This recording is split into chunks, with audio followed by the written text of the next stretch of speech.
So hello everyone, welcome back to quantum tutorials again. This is Himanshu Mohod and आज हम लोग part 7 complete करने वाले हैं चैप्टर 6 इक्विलिब्रियम का।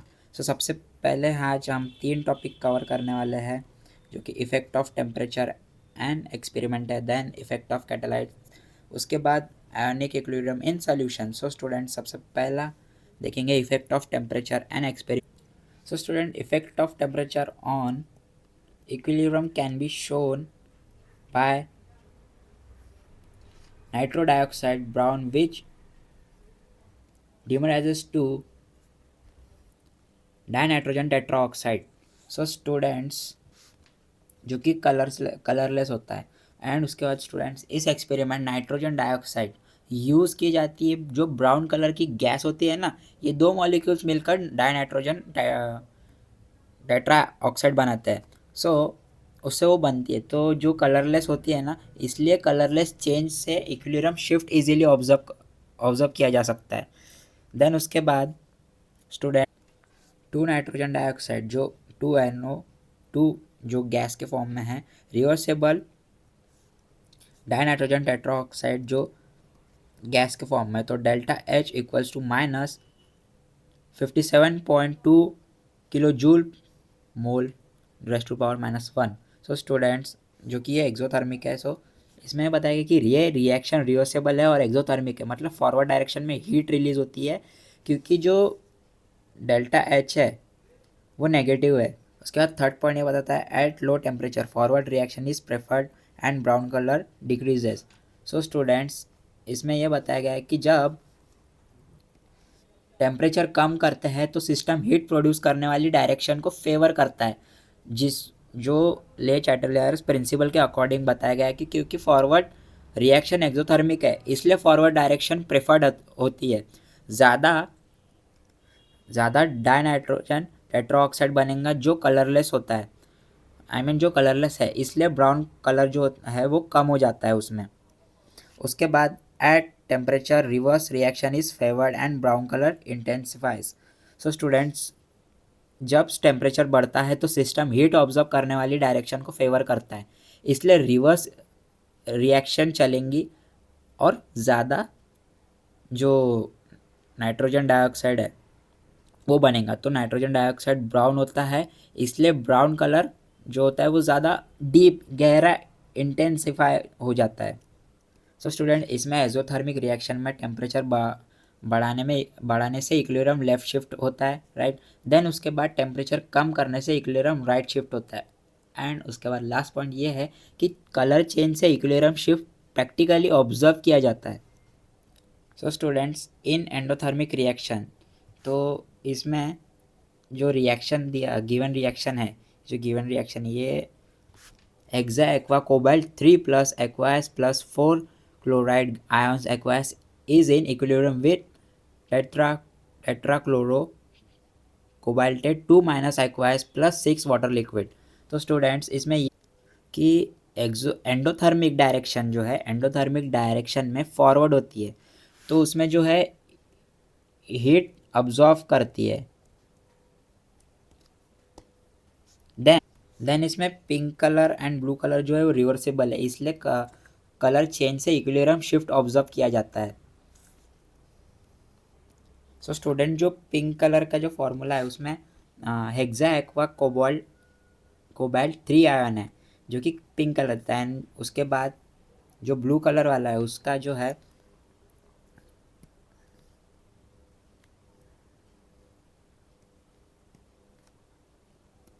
यानी टेट्राक्लोरो कोबाल्ट 2 आयन है। स्टूडेंट जो कि ब्लू कलर देता है, उसके बाद जो है कलर चेंज से इक्विलिब्रियम शिफ्ट ऑब्जर्व किया जाता है। Then at room temperature mixture is a blue due to tetrachloro cobalt 2 minus एक्वास। स्टूडेंट्स ये बताता है कि रूम टेम्परेचर पर मिक्सचर जनरली ब्लू कलर का दिखता है। तो इसका मतलब ये है कि इक्विलिब्रियम राइट साइड की तरफ ज़्यादा शिफ्टेड है और जो जो टेट्राक्लोरो कोबाल्टेट 2 माइनस आयन है वो ज़्यादा प्रेजेंट है उसमें, ठीक है। तो उसके बाद on cooling colour turns pink due to hexa aqua cobalt 3 ions. जो जो मैं बता था कि टेम्परेचर कम करता है तो सिस्टम हीट प्रोड्यूस करने वाली डायरेक्शन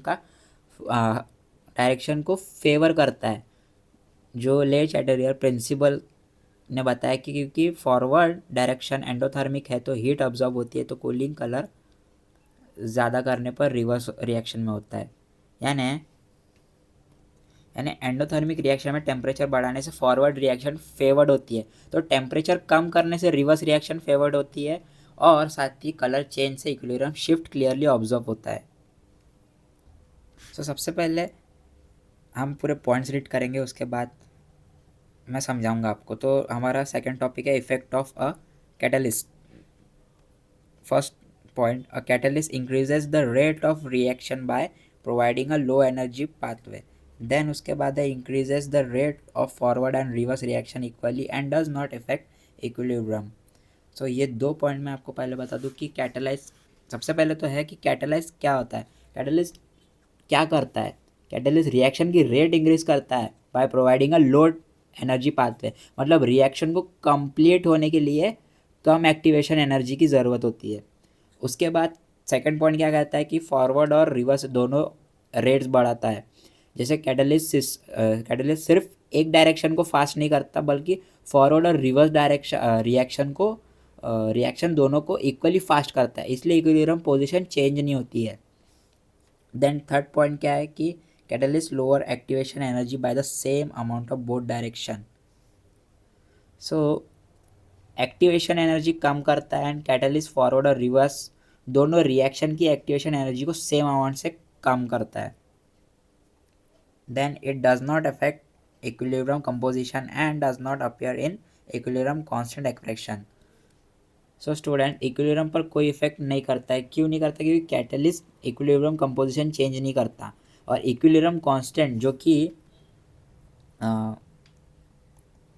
केसी या फिर केपी, तो केसी या फिर केफी पर कोई इफेक्ट नहीं होता है इसके कारण। एंड उसके बाद कैटलिस्ट इक्विलिब्रियम एक्सप्रेशन में अपीयर भी नहीं होता है, सिर्फ इक्विलिब्रियम तक पहुंचने का जो टाइम कम कम हो जाता है उसके through. So in formation of NH3, low temperature gives high yield but slow rate, and also high temperature gives fast rate but poor yield. So students, इसमें जो अमोनिया फॉर्मेशन है, अमोनिया फॉर्मेशन का example दिया है। जैसे जो ammonia का example हमें दिया है कि लो टेम्परेचर जो है वो हाई यील्ड, यानी ज़्यादा अमोनिया लेकिन रिएक्शन स्लो। उसके बाद जो हाई टेम्परेचर है जिसमें फास्ट रिएक्शन लेकिन अमोनिया का यील्ड कम होता है। तो इसलिए जो इंडस्ट्री में जो moderate temperature plus catalyst use किया जाता है ताकि स्पीड भी अच्छी हो और यील्ड भी रिजनेबल मिले। सो स्टूडेंट्स, इफेक्ट ऑफ कैटालाइट्स हमें क्या बताता है कि कैटालिट्स रेट बढ़ाता है, इक्विलिब्रियम पोजीशन चेंज नहीं करता है, एंड केसी जो है केसी भी चेंज नहीं होता है। उसके बाद सिर्फ इक्विलिब्रियम जल्दी अचीव करने से हेल्प करता है। So next, Fritz Haber discovered that iron acts as catalyst for synthesis of ammonia. So students, Fritz Haber और अमोनिया सिंथेसिस, जो साइंटिस्ट फ्रिट्ज हाइबर ने डिस्कवर किया कि आयरन, ठीक है, आयरन और अमोनिया के सिंथेसिस में कैटलिस्ट की तरह काम करता है। यह प्रोसेस हाइबर प्रोसेस के नाम से जाना जाता है। और उसके बाद जो हमारा सेकंड पॉइंट है, yield of ammonia increases by increasing pressure. So pressure का इफेक्ट ऑन अमोनिया यील्ड, जिसमें रिएक्शन मैंने पहले बताया था, जो N2 plus 3H2 reversible to NH3। So reactant side में देखेंगे तो यहाँ पे 4 मोल्स है, यानी 4 मोल्स गैस है, एंड ठीक है रिएक्टेंट साइड में। एंड प्रोडक्ट साइड में, सॉरी, रिएक्टेंट साइड में देखेंगे जहाँ पे 4 मोल गैस है, एंड प्रोडक्ट साइड में देखेंगे जहाँ 2 मोल्स गैस है। सो प्रेशर बढ़ाने से इक्विलिब्रियम उस साइड शिफ्ट हो जाता है जहाँ मोल्स कम होता है, यानी प्रोडक्ट साइड, एंड इसलिए प्रेशर इंक्रीज करने से जो अमोनिया का यील्ड है वो बढ़ता है। Then third point, optimum condition about 500 degree Celsius and 200 atmosphere. So students, optimum condition जो इंडस्ट्री में बेस्ट रिजल्ट के लिए अप्रॉक्सीमेटली टेम्परेचर जो होता है वो approx 500 degree Celsius and pressure जो अप्रॉक्स 200 में होता है। तो ये कॉम्प्रोमाइज़ कंडीशन होती है ताकि रेट भी ठीक रहे और येल्ड भी अच्छा रहे। In contact process 2SO2 gas in gas and plus O2 gas reversible 2SO3 gas Kc is equal to 1.7 into 10 to the power 26 reaction is slow। so यहाँ पे कॉन्टैक्ट प्रोसेस का एग्जांपल जो लिखा है 2SO2 इन gas plus O2 जो gas है वो वो रिवर्सेबल 2SO3 जो गैस है, इस रिएक्शन का Kc जो हमें 1.7 इंटू 10 टू द पावर 26 है जो बहुत लार्ज वैल्यू है। तो इसका मतलब equilibrium product side heavily favour करता है लेकिन रिएक्शन स्लो होती है। उसके बाद स्टूडेंट्स, प्लेटिनम और V2O5 is used as catalyse to increase rate. So student, इसमें यह बताया गया है कि रिएक्शन की रेट बढ़ाने के लिए प्लेटिनम एंड वेलाडियम पेंटॉक्साइड जो कैटलाइज यूज़ किया जाता है।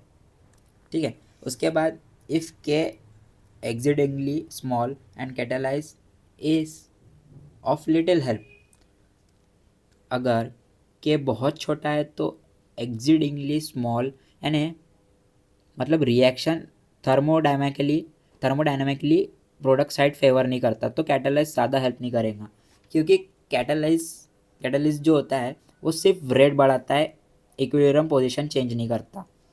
सो स्टूडेंट्स, इसमें हमने देखा कि आयरन जो अमोनिया सिंथेसिस में कैटलिस्ट है and high pressure ammonia yield increase करता है, एंड कॉन्टैक्ट प्रोसेस जो प्लेटिनम या वेलेडियम यूज़ होता है and catalyst equilibrium constant change नहीं करता। तो बहुत स्मॉल के में कैटलिस्ट का फ़ायदा लिमिटेड होता है।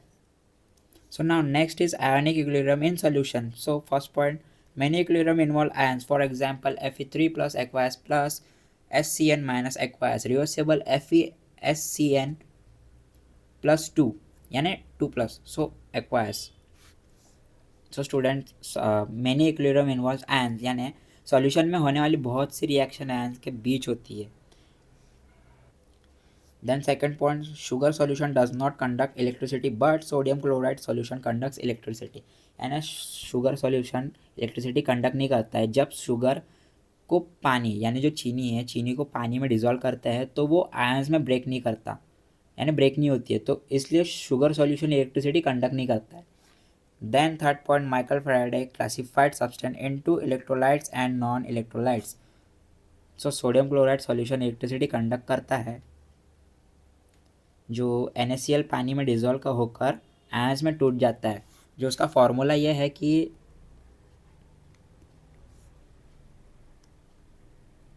NaCl gives Na plus Cl यानी NaCl पानी में डिज़ोल्व होकर आयंस में टूट जाता है, राइट। उसके बाद electrolytes conduct electricity in aqueous solution, non electrolytes do not, but non electrolyte do not. So Michael Faraday का क्लासिफिकेशन, साइंटिस्ट माइकल फैराडे ने सब्सटेंस को दो कैटेगरीज में डिवाइड किया। एक है इलेक्ट्रोलाइट्स जो कि एक्वायस में है एंड नॉन इलेक्ट्रोलाइट जो कि एक्वायस में नहीं है। एंड साथ ही साथ ये बताता है इलेक्ट्रोलाइट जो एक्वायस सॉल्यूशन में इलेक्ट्रिसिटी कंडक्ट करते हैं क्योंकि आयंस प्रेजेंट है, जैसे NaCl और HCl। एंड उसके बाद जो नॉन इलेक्ट्रोलाइट्स है जो इलेक्ट्रिसिटी कंडक्ट नहीं करता है क्योंकि आयंस जो है वो फॉर्म नहीं करता है। फॉर एग्जांपल जैसे शुगर है एंड ग्लूकोज, ये इलेक्ट्रिसिटी कंडक्ट नहीं करता है क्योंकि आयंस फॉर्म नहीं होता है। सो स्टूडेंट्स, इलेक्ट्रिसिटी कंडक्शन का मेन रीज़न है कि फ्री मूविंग आयंस का प्रेजेंस, जहाँ आयंस होंगे वहाँ कंडक्शन होगा, राइट। उसके बाद जहाँ आयंस नहीं होंगे वहाँ कंडक्शन होगा ही नहीं। सो स्टूडेंट्स, नेक्स्ट पॉइंट, जो electrolytes are classified as a strong and weak electrolytes. तो सबसे पहला पॉइंट, क्लासिफिकेशन ऑफ इलेक्ट्रोलाइट्स। जो इलेक्ट्रोलाइट्स दो टाइप्स के होते हैं, एक स्ट्रॉन्ग एंड वीक इलेक्ट्रोलाइट्स। ठीक है, तो सबसे पहले देखेंगे strong electrolytes are almost completely ionised in water. So strong electrolytes strong electrolytes पानी में डिजॉल्व होते ही ऑलमोस्ट कम्प्लीटली आयोनाइज हो जाते हैं, मतलब सॉल्यूशन में मोस्टली आयंस प्रेजेंट होते हैं। फॉर एग्जांपल जैसे मैंने दिया था NaCl, जो कि Na जो होता है वो पॉजिटिव होता है एंड Cl जो होता है वो नेगेटिव होता है। देन उसके बाद weak electrolytes are partially dissociated, यानी वीक इलेक्ट्रोलाइट जो होते हैं वो पानी में सिर्फ पार्शियली डिसोशिएट होते हैं, मतलब कुछ मॉलिक्यूल्स जो होते हैं वो आयन में टूटते हैं और कुछ इंटैक्ट रहते हैं। फॉर एग्जांपल जैसे एसिटिक एसिड, जो कि लेस देन 5% है, लेस देन 5% क्या है वो आयोनाइजेशन है। सो उसके बाद sodium chloride shows almost 100% ionisation, acetic acid shows less than 5% ionisation. So उसमें स्टूडेंट्स ये बताया गया है कि ionic equilibrium in weak electrolyte, जिसमें ये बताया है। सो स्टूडेंट्स ये चीज़ मैंने बताया था कि सोडियम क्लोराइड एक स्ट्रॉन्ग इलेक्ट्रोलाइट है, ये पानी में डिज़ोल्व होता है तो ऑलमोस्ट 100% आयनाइज होता है। उसके बाद जो एसिडिक एसिड है जो वीक इलेक्ट्रोलाइट है, जो लेस देन 5% आयनाइज होता है पानी में।